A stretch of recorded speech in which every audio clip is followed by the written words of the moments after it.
Assalamu alaikum dear viewers and listeners. I hope everyone is fine by the grace of Almighty Allah. आज का topic जो हम लोग discuss करने वाले, it is a very very very important topic dear viewers. क्या है वो टॉपिक? दैट इज़ कॉल्ड डिफॉरेस्टेशन, जो हम सब का एक बहुत बड़ा इशू है हमारे एनवायरनमेंट का. ओके, मतलब क्या है इसका? मैंने इसकी मीनिंग भी लिखी हुई है. जंगलात की कटाई. क्यों हम लोग ट्रीज को या जंगलात को रिमूव करते हैं? डिफॉरेस्टेशन का मतलब क्या है? किसी जगह से जंगलात या ट्रीज को रिमूव करना. So we will discuss deforestation, its causes के क्यों लोग करते हैं, क्या वजह होते हैं, एंड इफेक्ट्स, और उसके हमारे माहौल पर क्या असरात है. Okay, negative effects. सबसे पहले आते हैं इसके डेफिनेशन पर dear viewers. The cutting of trees to get land for agriculture, urbanisation and dam building. सबसे पहले आप लोग डियर व्यूवर्स ये समझिए कि what is deforestation. The cutting of trees for land, ज़मीन में जगह बनाने के लिए या ज़मीन हासिल करने के लिए जब हम लोग दरख्तों को काटते हैं, इसको बोलते हैं डिफॉरेस्टेशन. अब क्यों लोग दरख्तों को काट लेते हैं? Why are we cutting the nature? क्यों हम लोग इतना जुल्म कर रहे हैं अपने कुदरत के साथ? उसकी तीन वजूहत होती है dear viewers. Number one is agriculture, ज़राअत के लिए. Number two, urbanisation. What is the meaning of urbanisation? इसका मतलब ये है कि शहर बनाने के लिए. Because dear viewers, we know that population is increasing. दिन ब दिन आबादी बढ़ती जा रही है, इंसानों की पॉपुलेशन बढ़ रही है. So we need land. हमें जगह चाहिए घर बनाने के लिए, उनके स्कूल के लिए, कॉलेजेस के लिए. This is called urbanisation. और जो सबसे लास्ट मेन फर्ज है वो है डैम कंस्ट्रक्शन या डैम बिल्डिंग. जब इंसान की आबादी बढ़ रही है, जब पॉपुलेशन इंक्रीज हो रही है, so we need also water, because water is the basic source of life. पानी जो है जिंदगी की सबसे बेसिक ज़रूरत है. ओके, तो उसके लिए हमें पानी चाहिए और हम लोगों ने पानी को ज़ख़ीरा करना है. तो इसी के लिए हम लोग डैम बनाएंगे, बिकॉज डैम में पानी स्टोर करते हैं और उससे हम लोग इलेक्ट्रिसिटी और भी पर्पज़ के लिए इस्तेमाल कर सकते हैं. अब डियर व्यूवर्स, आते हैं कि यहाँ पर के what are the causes of deforestation. Nowadays, आजकल के हमारे दौर में, हम अपनी कंट्री की बात करें या for example south Asian countries में या जो भी मुल्क है वहाँ पर डिफॉरेस्टेशन दिन ब दिन इंक्रीज हो रही है डियर व्यूवर्स. ओके, अब आते हैं कि व्हाट आर द कॉजेज, कि why are we cutting trees. Number one, to get land for agriculture, new roads in new town. ऐसे देखें डियर व्यूवर्स, मैंने पहले ही बता दिया विद द डेफिनेशन कि हर लोगों को, कि जो लोग ट्रीज काटते हैं उनको तीन ज़रूरत, थ्री बेसिक नीड्स होती है. Number one, agriculture. मेनली यहाँ पर किसानों को या फार्मर्स को ज़रूरत होती है कि उनको ज़मीन चाहिए अपनी ज़राअत करने के लिए या खेती बाड़ी करने के लिए. जो अदर दो रीज़न है वो ये है कि new roads and new town. लोगों ने नए रोड्स बनाने हैं, नए नए शहर बनाने हैं. Okay, because population is increasing. और इसमें फिर बिजनेस का भी वो आती है बात कि everyone wants to earn from this profit. हर कोई यहाँ से कमाना चाहता है. ठीक है, जो दूसरा जो सबसे मेन रीज़न है वो ये है to construct hydroelectric dams. Dams बनाते हैं डियर व्यूवर्स. कौन से डैम? Hydro electric. क्या मतलब है हाइड्रो इलेक्ट्रिक का? डियर व्यूवर्स, दो लफ्ज़ यहाँ पर इस्तेमाल होते हैं. हाइड्रो का मतलब है पानी, इलेक्ट्रिक का मतलब है बिजली. यानी वो प्रोसेस जिसमें हम लोग पानी से बिजली बनाते हैं, that is called hydro electric dam. तो जब हम लोग पानी को डैम में जमा करते हैं, when we store water in the dam, तो उसकी मदद से हम लोग क्या करते हैं? वी बिल्ड या we manufacture electricity, we produce electricity. हम बिजली रोशनी को पैदा करते हैं. ये तो हो गया दूसरा पर्पस. तीसरा पर्पस क्या हो सकता है dear viewers? To get wood. हमें लकड़ी की ज़रूरत होती है. Nowadays everyone needs wood. उसके बहुत सारे वजूहत होते हैं. कुछ लोग उसको ईंधन के तौर पर इस्तेमाल करते हैं. सर्द इलाकों में लोग उसको अपने घर गर्म करने के लिए इस्तेमाल करते हैं. किचन के लिए फॉर एग्जांपल, खाना पकाने के लिए वुड. अब वुड की जो main commercial purpose dear viewers, तिजारती हवाले से लकड़ी कहाँ पर इस्तेमाल होती है. यहाँ पर मैंने कुछ मेन हाईलाइट की भी की कि जो लोग लकड़ी को काटते हैं, where do they use wood? They use wood for three purposes. Number one, furniture. People build cupboard, सोफे बनाने के लिए. ठीक है, दरवाजे बनाने के लिए, मतलब फर्नीचर, ये सामान बनाने के लिए ज़्यादातर लोग वुड इस्तेमाल करते हैं. जो दूसरा है बिल्डिंग बनाने के लिए. ठीक है, तामीरात में भी वुड इस्तेमाल होती है. जो तीसरा मेन मकसद है पेपर, कागजात बनाने के लिए. कागज़ बनाने के लिए बुक्स, नोटबुक्स, ये सारी चीज़ें देखो ना. Nowadays paper school, colleges, university में सबसे बेसिक नीड है. सो लोग जो ट्रीज को काटते हैं फॉर वुड, लकड़ी हासिल करने के लिए, उसकी ये तीन मेजर कमर्शियल तिजारती मकासद होते हैं. नेक्स्ट जो मेन रीज़न है वो है माइनिंग. माइनिंग का क्या मतलब है डियर व्यूअर्स? ज़मीन के अंदर खुदाई करना. लोगों ने अक्सर सुना होगा कि हमारी ज़मीन में there are different kind of minerals. ज़मीन के अंदर बहुत सारे मिनरल्स होते हैं, मादनियात। कोल इज़ देयर, कोयला है, oil, petroleum, gold, silver, diamond, ये सारे ज़मीन से ही निकलते हैं। अब इनको निकालने के लिए वी हैव टू डिग, हमने क्या करना है, ज़मीन के अंदर खुदाई करनी है। This process is called mining. तो उसके लिए जब ट्रीज होगी तो हम लोग खुदाई नहीं कर सकते, we have to remove trees. जब ट्रीज हटाएंगे तो हम लोग ज़मीन से तेल वगैरह, ऑयल, पेट्रोल एंड गैस, ये चीज़ें निकाल सकते हैं। ओके, नेक्स्ट जो मेन रीज़न डियर व्यूअर्स ये कि forest fire also cause of destruction of forest.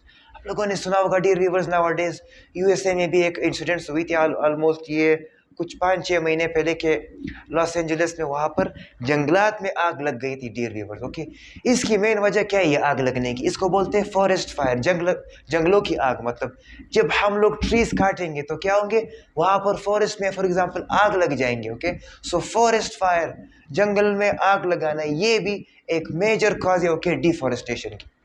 जो नेक्स्ट पर्पज है डियर व्यूअर्स, द सिक्स जो मेन मकसद वो ये illegal cutting of trees for money.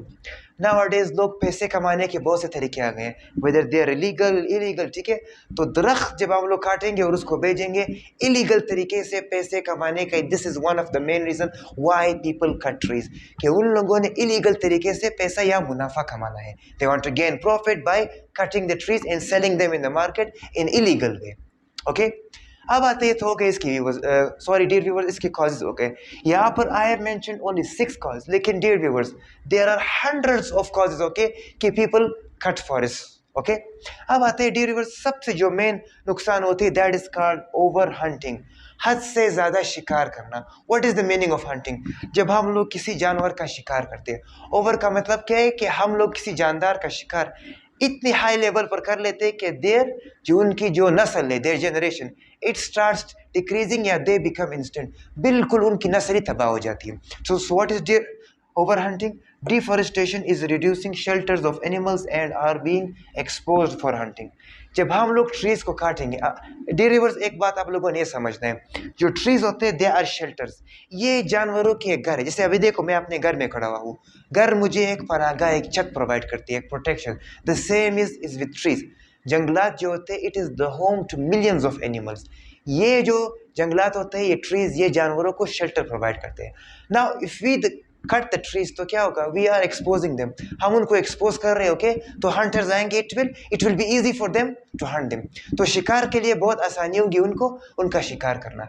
तो जैसे हम लोग ट्रीज को कट करेंगे, ठीक है, तो बहुत सारे एनिमल्स क्या हो जाएंगे, they will be expose to hunting, और उनकी नस्ल तबाह हो जाएगी, या तो वो एक्सटिंक्ट हो जाएंगे, एक्सटिंक्शन, बिल्कुल उनकी नस्ल ही तबाह हो जाएंगी, और दे बिकम इंडेंजर्ड, यानी वो इस लेवल पर आ जाएंगे कि if they are not protected in the coming future they will also become extinct। ये है endangered, यानी उनकी नस्ल बिल्कुल तबाह होने के बिल्कुल करीब हो जाएगी। अब dear viewers, why people hunt, क्यों लोग शिकार करते हैं? सबसे मेन वजह है कमर्शियल हंटिंग, लोग तिजारत के लिए शिकार करते हैं। For example there are some most of the animals, जैसे फॉर एग्जाम्पल डियर हो गए, हिरन हो गए, ठीक है, या फॉर एग्जाम्पल एलिफेंट, उसके इसके जो दांत होते हैं, बहुत सारे लोग एनिमल्स को हंट करते हैं दो चीज़ों के लिए, उसकी स्किन या टीथ, उनके जो दांत होते हैं या उनकी जो जिल्द होती है, बिकॉज ये फिर मार्केट में हाई प्राइसेस पर लोग उसको बेचते हैं। Okay, so this is the main reason to earn. यहाँ पर कुछ लोग पैसा भी कमाते हैं और अपनी कारोबार भी करते हैं थ्रू हंटिंग।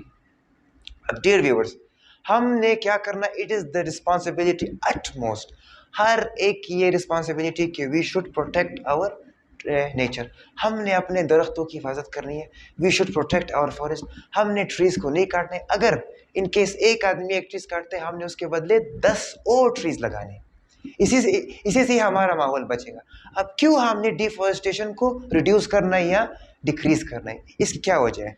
इसकी मेन इंपॉर्टेंस क्या है कि the importance of conservation of biodiversity. अगर हम लोग अपने नेचर को बचाएंगे तो उसमें हमारा ही फायदा होगा। वो किस तरह? We depend on plants and animals for balance in ecosystem. हमारा जो माहौल है डियर व्यूअर्स, इसमें एनिमल्स, प्लांट्स सब कुछ आते हैं, ठीक है, हम भी इसमें शामिल है, प्लांट्स भी शामिल है। तो अगर हमारे इन्वायरमेंट में बैलेंस रहेगा, इकोसिस्टम बराबर रहेगा, ठीक है, तो क्या होगा, उसका हमें भी फायदा होगा। If our system ecosystem is imbalance, अगर हमारे इकोसिस्टम जो हमारा माहौलियाती निज़ाम है उसका अगर तवाज़ुन बरकरार ना रहे या तवाज़ुन ख़राब हो जाए तो क्या होगा डियर व्यूअर्स, हम भी इफेक्ट पड़ेंगे। हमारे ऊपर भी इसका असर पड़ेगा। तो लिहाजा अगर हम चाहते हैं कि हम लोग भी डिस्टर्ब ना हो, so we should first of all protect our nature या आवर इकोसिस्टम। इसी तरह हम अपने माहौल को भी बचा सकते हैं। सो इसकी मेन वजह ये होगी कि वी शुड रिड्यूस डिफॉरेस्टेशन। हम लोगों ने क्या करना है, डिफॉरेस्टेशन को कम से कम करना है। उसको जो भी लोग इसके आर यूजिंग डिफॉरेस्टेशन या जो भी लोग कर रहे हैं, we should complain to the government and they should take strict actions against those people who are deforestation doing deforestation. इसकी मेन वजह आसान तरीका ये है कि we should collaborate with our government. हमने अपने गवर्नमेंट के साथ कोलैबोरेशन करना है, जिसमें हम लोग कुछ इदारे बनाएंगे। देयर आर सम 2 एजेंसीज जिसका नाम मैं यहाँ पर लिखता हूँ, WWF, world wide world life for fund, जो क्या बोलते हैं, जो वाइल्ड लाइफ को जो फंड देते हैं, ठीक है, वर्ल्ड वाइल्ड लाइफ फंड होता है, ये एक इदारा है UN का। ओके, एक दूसरा इदारा है IUCN, international union for conservation of natural resources. ये एक ऐसा इदारा है, this 2 are parts of the UN, united nation. ये हर कंट्री में मौजूद होते हैं, they are in the form of NGOs। इनके साथ अगर हम लोग कोलैबोरेट करेंगे, ठीक है, तो इंशाल्लाह we will be able to reduce, और बिल्कुल हम लोग इसको डिफॉरेस्टेशन को एलिमिनेट ही कर सकते हैं या ख़त्म कर सकते हैं हमेशा की। उम्मीद करता हूँ कि आप लोगों को आज का टॉपिक मज़ा आया होगा इसमें, ठीक है, और आप लोगों ने बहुत सारे इन्फॉर्मेशन इससे हासिल कर चुके होंगे। अगर आपको और भी इसी तरह के टॉपिक्स चाहिए, so keep subscribing my channel and कोशिश करें कि मेरे वीडियोस को लास्ट तक देखे जाए डियर व्यूअर्स। ओके, मैं अपनी वीडियोस का अभी उसकी रेंज को थोड़ा इंक्रीज़ कर रहा हूँ, टाइम ड्यूरेशन को, बिकॉज फर्स्ट में 7, 8, 9, बिकॉज मैं चाहता हूँ कि आप लोगों को अगर इन्फॉर्मेशन ही मैं दे रहा हूँ, why should I give less information, I should give more information. My information should be 100% original and authentic. Okay, so till we meet next time, Allah Hafiz.